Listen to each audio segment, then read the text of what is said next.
하나님 말씀 사무엘하 16장 15절부터 23절까지 말씀입니다.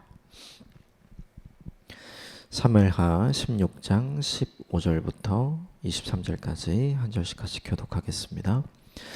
압살롬과 모든 이스라엘 백성들이 예루살렘에 이르고 아히도벨도 그와 함께 이른지라. 다윗의 친구 아렉 사람 호세가 압살롬에게 나아갈 때에 그에게 말하기를 왕이여 만세 왕이여 만세 하니 압살롬이 호세에게 이르되 이것이 내가 친구를 후대하는 것이냐 내가 어찌하여 내 친구와 함께 가지 아니하였느냐 하니 호세가 압살롬에게 이르되 그렇지 아니하나이다. 내가 여호와와 이 백성 모든 이스라엘의 택한 자에게 속하여 그와 함께 있을 것이니이다. 또 내가 이제 누구를 섬기리이까 그의 아들이 아니니이까 내가 전에 왕의 아버지를 섬긴 것 같이 왕을 섬기리이다 하니라. 압살롬이 아히도벨에게 이르되 행할 계략을 우리에게 가르치라 하니 아히도벨이 압살롬에게 이르되 왕의 아버지가 남겨두어 왕궁을 지키게 한 후궁들과 더불어 동침하소서. 그리하면 왕께서 왕의 아버지가 미워하는 바 됨을 온 이스라엘이 들으리니 왕과 함께 있는 모든 사람의 힘이 더욱 강하여지리이다 하니라. 이에 사람들이 압살롬을 위하여 옥상에 장막을 치니 압살롬이 온 이스라엘의 무리 눈앞에서 그의 아버지의 후궁들과 더불어 동침하니라. 함께 읽겠습니다. 그때 아히도벨이 베푸는 계략은 사람이 하나님께 물어서 받은 말씀과 같은 것이라. 아히도벨의 모든 계략은 다윗에게나 압살롬에게나 그와 같이 여겨졌더라. 아멘. 압살롬의 쿠데타가 성공을 거두어 가고 있죠. 성공을 거두어 간다는 것은 다윗의 인생의 위기가 드리워졌다는 거죠. 다윗이 압살롬과 맞서지 않고 후퇴하는 길을 선택을 합니다. 그리고 어제 본문까지 그 후퇴하는 길에서 만난 사람들이 있죠. 사독과 아비아달이 법궤를 가지고 함께 다윗과 가려고 하는데 다윗이 정중하게 거절을 하고 다윗성에 남아있으라라고 이야기를 하죠. 다윗을 도우려는 사람들이었습니다.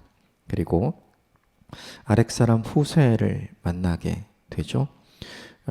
끝까지 다윗 옆에서 다윗을 돕고 싶어 했던 또 한 명의 사람이었습니다. 그런데 다윗에게는 이런 사람들만 있는 것이 아니라 이제 어제 본문을 보면 시바와 시므이라는 두 사람을 만나게 되는데 시바는 무비보셋과 다윗을 이간질한 사람이었죠.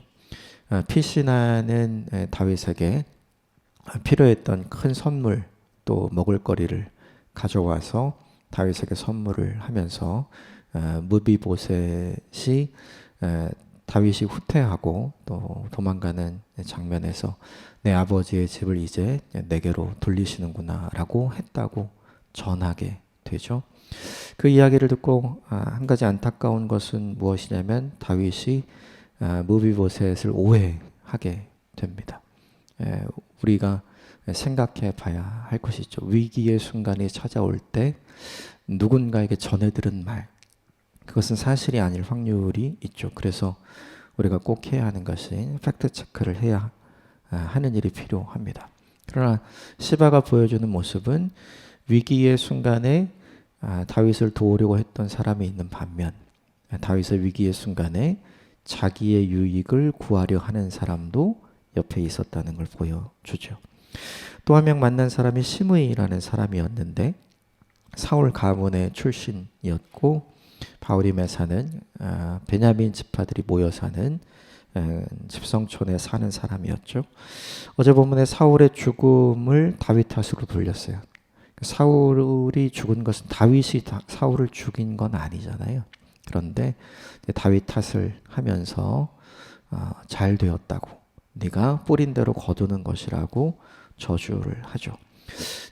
시므이를 만난 다윗이 우리에게 보여준 메시지는 감정대로 하지 않죠. 그가 나를 저주하는 것은 하나님의 허락하신 일이다 라고 받아들여요. 그리고 분노하는 아빗에게 그냥 두라고 이야기를 합니다. 그러면서 고백을 하죠. 하나님께서 이 모든 것을 아시고 하나님께서 이 모든 것을 갚아 주실 것이다. 어제 본문까지 등장한 다윗이 만난 4명의 사람들을 보면서 한 가지 생각하게 되는 것은 고난이 내게 일어나면, 내 인생에 위기가 찾아오면 내가 어떤 사람인가, 내 믿음이 어떤 믿음인가가 드러나기도 하지만 더 중요한 건 내 주변에 있는 사람이 어떤 사람들인가가 정확하게 드러나게 되죠. 누가 진짜 우리의 친구인가, 누가 진짜 우리를 위하는 사람인가가 드러나게 되는 거죠. 그러니까 위기는 우리에게 안 좋을 수도 있지만 위기는 우리 사이의 관계를 다시 돌아보게 하고 누가 진짜 소중하고 누가 진짜 중요하고 누가 진짜 우리를 위한 사람인지 알게 만드는 힘이 있었죠. 우리 주변에 오늘 본문에 등장한, 어제까지 본문에 등장했던 시바와 시므이와 같은 사람이 아니라 사독과 아비아달, 후세와 같은 사람이 있게 되기를 바라고 또 우리가 누군가에게 그런 사람이 되었으면 좋겠습니다. 오늘 본문은 드디어 압살롬이 모든 쿠데타를 성공한 것을 보여줍니다. 그런데 그 성공 이면에 하나님께서 어떤 일을 해가고 계시는지 이제 보이지 않는 하나님의 일하심의 내용이 등장합니다. 15절 말씀 같이 보겠습니다. 15절 시작.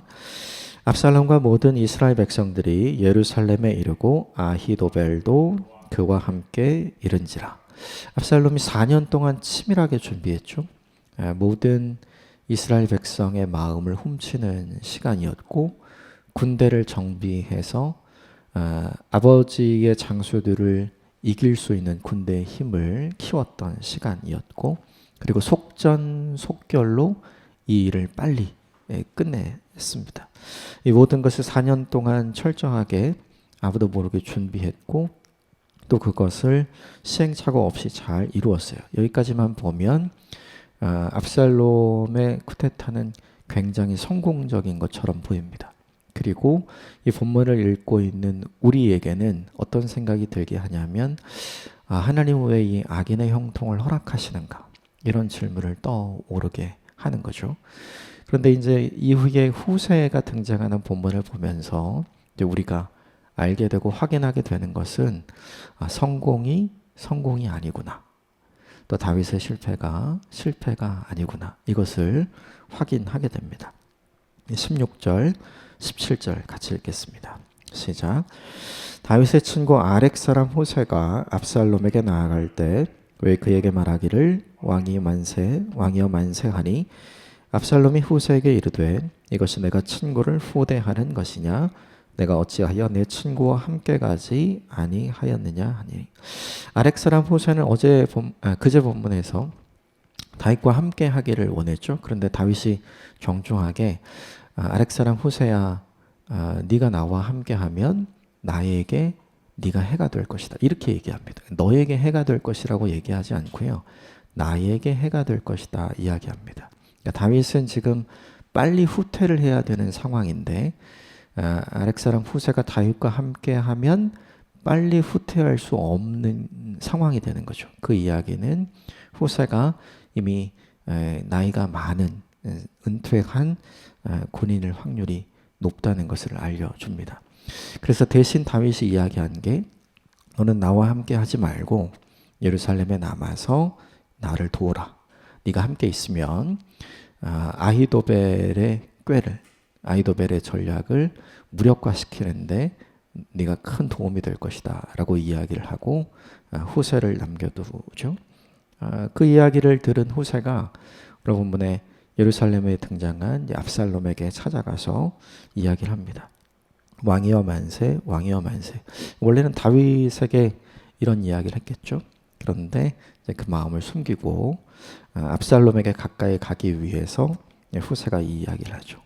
근데 그런 후세에게 마음을 압살롬이 모를 리가 없었죠. 17절에 보면 내 친구를 후대하는 것이냐. 내 친구가 이제 아버지였던 다윗이죠. 네가 나에게 투항하고 나에게 가까이 하려는 것이 너의 친구인 아버지를 위하는 것인가 의심하게 하고 질문을 하게 되죠. 이에 대해서 후세가 지혜롭게 답하는 장면이 18절과 19절에 있습니다. 18절, 19절 같이 읽겠습니다. 시작. 후세가 압살롬에게 이르되 그렇지 아니하나이다. 내가 여호와와 이 백성 모든 이스라엘의 택한 자에게 속하여 그와 함께 있을 것이니이다. 또 내가 이제 누구를 섬기리이까?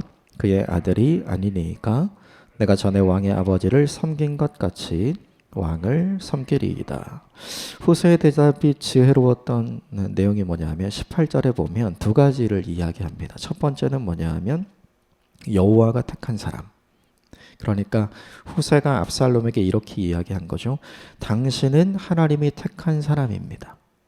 이것은 다시 말하면 무슨 뜻이냐면 나는 다윗을 섬기는 사람이 아니라 나는 하나님이 택한 사람을 섬기는 사람입니다. 라고 고백하는 거예요. 후세가 굉장히 지혜롭게 대답한 거죠. 또 하나는 이 백성 모든 이스라엘의 택한 자가 당신입니다. 라고 이야기한 거죠. 당신은 모든 이스라엘 백성이 선택한 사람입니다. 이 얘기는 거꾸로 뒤집으면 무슨 얘기냐면 나는 내가 선택한 사람을 섬기는 사람이 아니라 나는 모든 백성이 택한 사람을 섬기는 사람입니다. 라고 고백한 거죠. 이것은 그가 다윗을 섬겼던 이유도 동일했던 거예요. 내가 다윗을 섬겼던 이유는 다윗이었기 때문에 내가 선택했기 때문에 내가 섬긴 것이 아니라 하나님이 다윗을 선택했기 때문에 모든 이스라엘 백성이 다윗을 왕으로 선택했기 때문에 내가 선택되어진 사람을 섬겨왔습니다. 라고 고백하는 것과 똑같은 거죠. 그러므로 나는 변하지 않습니다. 내가 사람을 섬기는 기준은 이전이나 지금이나 똑같았습니다. 나는 다윗을 사랑하고 다윗의 친구이기 때문에 다윗을 섬긴 것이 아닙니다. 라고 지금 고백을 하고 있는 거죠. 그러므로 내가 이제부터 누구를 섬겨야 하는가? 너무나 당연하죠. 나는 변함없는 똑같은 기준으로 하나님의 선택하신 압살롬 당신을 섬길 것이고 모든 이스라엘 백성이 선택한 당신을 섬길 것입니다. 라고 이야기를 한 거죠. 이 이야기를 들었던 압살롬의 마음이 어땠을까를 좀 곰곰이 생각을 해보면 되게 좋았을 것 같아요. 왜냐하면 지금까지 아히도벨에게 전혀 듣지 못했던 말을 듣고 있는 거잖아요. 압살롬도 알고 있어요. 4년 동안 준비해서 아버지를 몰아내고 자기가 온 이스라엘의 왕이 된 것이 이게 정당한 것이 아니라는 걸 본인도 잘 알고 있죠. 그런데 오늘 다윗의 친구이자 또 다윗의 전략가였던 한 사람, 이 후세에게 듣는 거죠. 하나님이 당신을 선택한 겁니다. 당신 스스로 왕이 된 게 아닙니다. 당신 스스로 왕이 된 것이 아니라 이스라엘 민족이 당신을 택하고 당신을 원하고 있습니다. 그리고 이 이야기를 아히도벨과 더불어 양대 산맥을 이루었던 후세에게 이 이야기를 듣게 되니까 아히도벨은 굉장히 좋았을 것 같아요. 일단 명분이 분명하게 생기잖아요. 오늘 후세의 말을 좀 종합을 해보면 이 후세의 말은 압살롬이 듣기에 굉장히 듣기 좋은 말이었죠. 압살롬이 듣기에 굉장히 듣고 싶었던 말이었어요. 그런데 이제 이 말을 좀 곰곰이 생각을 해보면 압살롬에게는 듣고 싶었던 말이고 듣기 좋은 말이었지만 정말 이것이 압살롬에게 좋은 말이었는가는 그렇지 않죠. 이 장면을 보면서 깨닫게 되는 바가 있습니다. 입에 달다고 몸에 좋은 것은 아니잖아요. 그러니까 우리가 이제 어떤 말을 듣고자 하는가, 어떤 말을 듣고 싶어 하는가, 우리 모두도 다 명분이 있고 좋은 말을 듣고 싶어 하죠. 그러나 생각을 해보면 그것이 진짜 우리에게 좋은 말은 아니라는 것을 알게 됩니다. 오늘 본문의 후세가 이 말을 하자 후세는 이제 앞으로 나오는 본문에서 압살롬 옆에 있는 지위를 얻게 되죠. 이 말에 압살롬이 넘어간 것 같아요. 여기까지만 보면 압살롬은 후세를 얻고 모든 것이 성공했다고 생각했던 것 같아요. 왜냐하면 철저하게 다윗의 사람이었던 사람을 이제 내 사람으로 얻게 되고, 또 오늘 후세가 이야기한 것처럼 나는 스스로 왕이 된 사람이 아니라 하나님이 세워준 사람이고, 나는 한 지역의 왕이 아니라 모든 이스라엘 백성이 원하는 왕이다라고 생각을 했기 때문이죠. 그런데 우리가 아는 것처럼 하나님의 반전은 여기에서 시작하는 거죠. 보이는 건 성공이에요. 그런데 실질적으로 내용을 들어가 보면 사실은 성공한 내용이 아닌 거죠.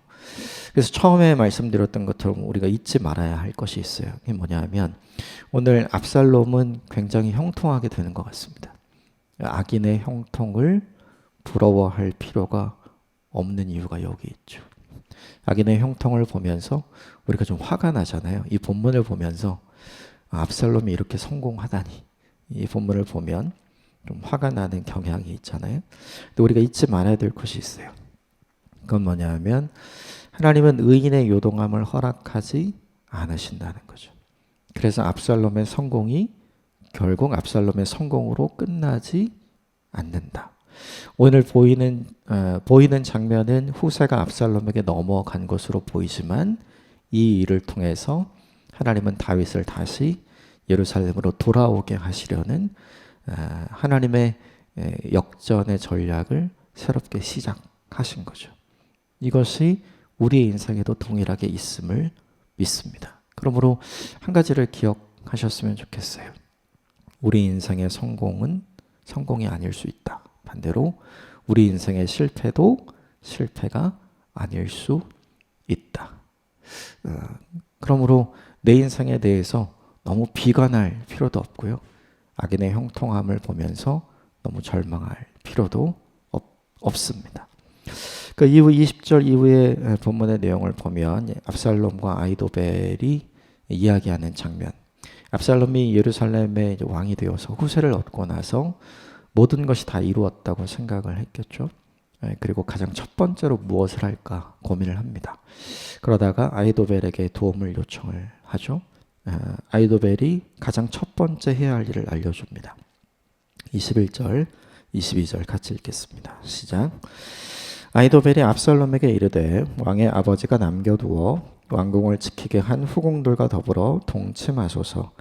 그리하면 왕께서 왕의 아버지가 미워하는 바 됨을 온 이스라엘이 들으리니 왕과 함께 있는 모든 사람의 힘이 더욱 강하여지리이다 하니라.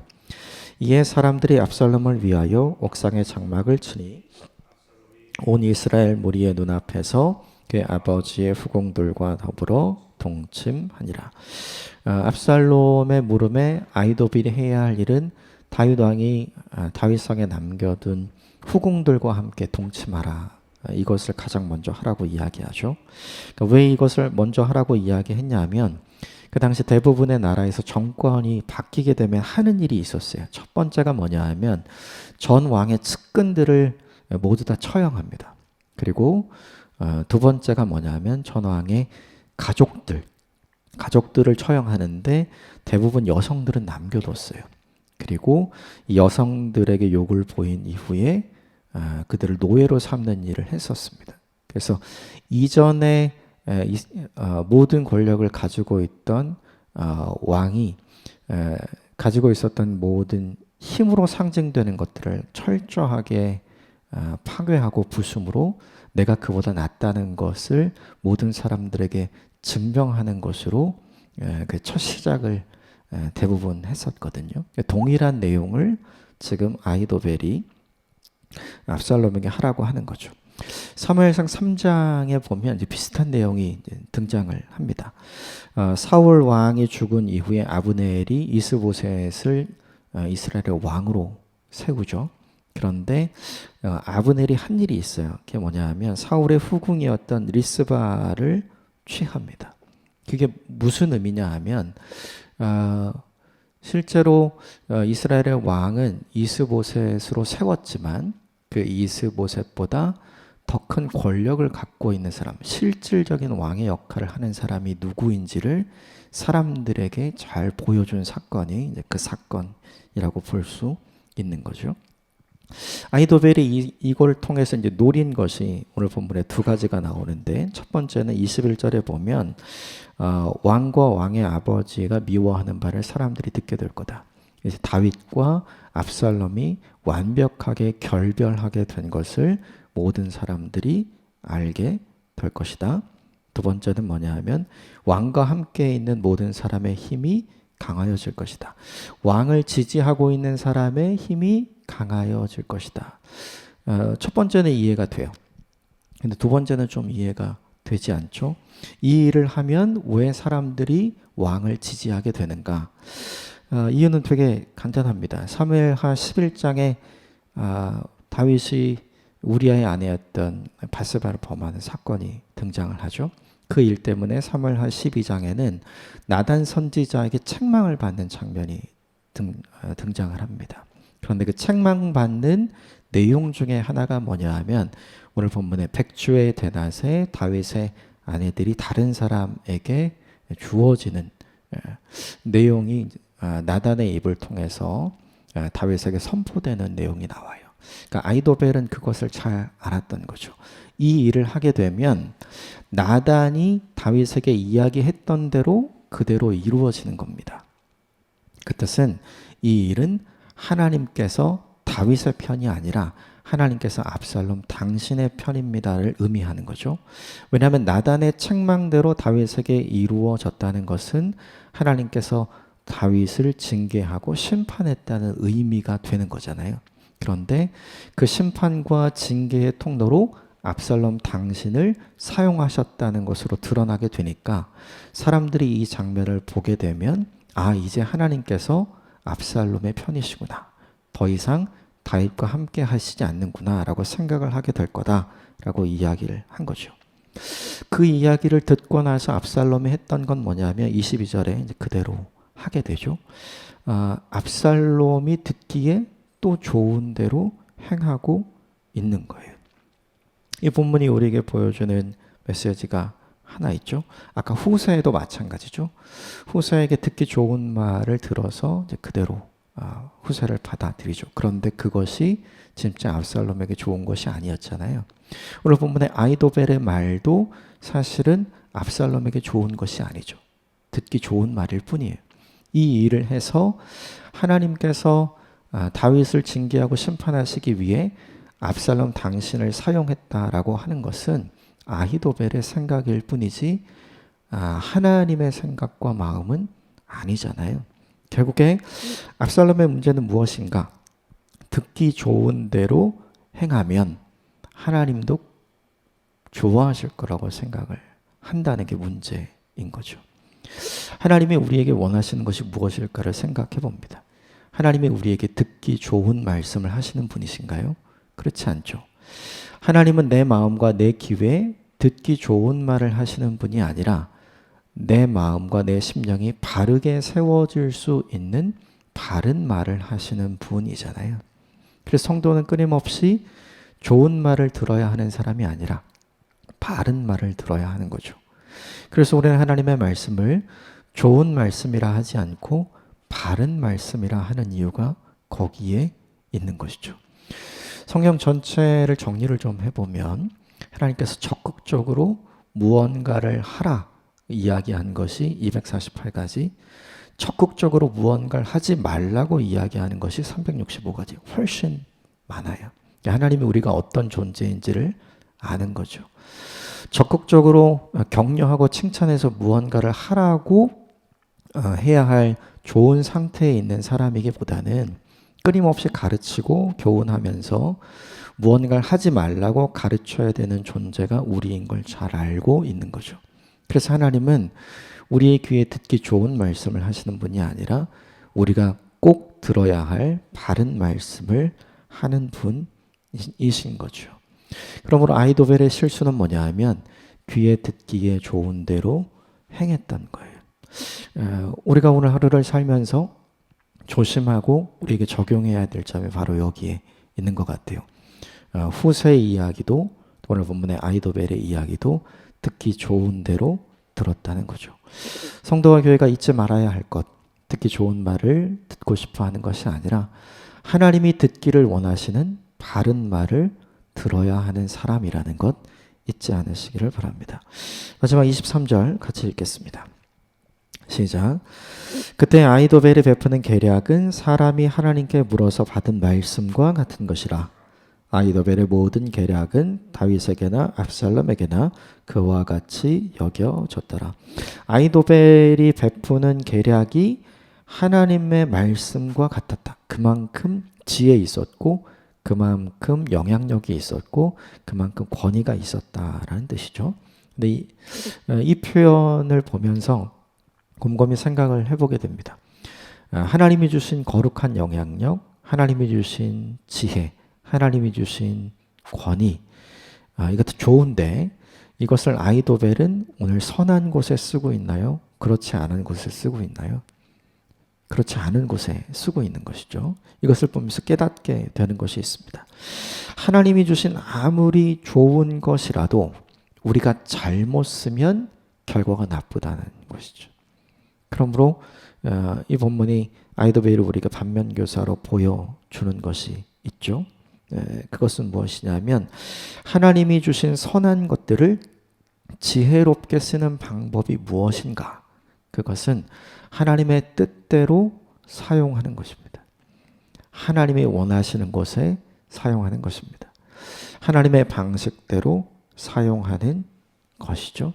그럴 때 하나님의 권위가 꽃을 피게 될 것이고 하나님의 지혜가 열매를 맺게 될 것이고 그것으로 인한 하나님의 말씀이 모든 사람들에게 큰 영향력을 미치게 되는 것이죠. 이것을 잊지 않으셨으면 좋겠습니다. 하나님께서 주신 가장 좋은 것, 그것을 우리가 어떻게 쓰느냐에 따라서 그 결과가 달라질 수 있다. 오늘 보면 몇 가지를 함께 나누었는데요. 기억하셨으면 좋겠습니다. 성도와 교회는 듣고 싶은 말을 듣는 사람, 듣고 싶은 대로 들어서 행하는 사람이 아니라 꼭 들어야 할 말을 바르게 듣는 사람이 되어야 한다는 것 기억하셨으면 좋겠고, 하나님이 주신 좋은 것을 하나님의 뜻대로, 하나님의 지혜대로, 하나님의 방식대로 쓸 때 더 좋은 열매가 있다는 것 기억하셨으면 좋겠고요. 마지막으로 압살롬의 성공이 아니다. 다윗의 실패가 아니다. 이것 기억하면서 오늘 하루를 사셨으면 좋겠습니다. 함께 기도하겠습니다.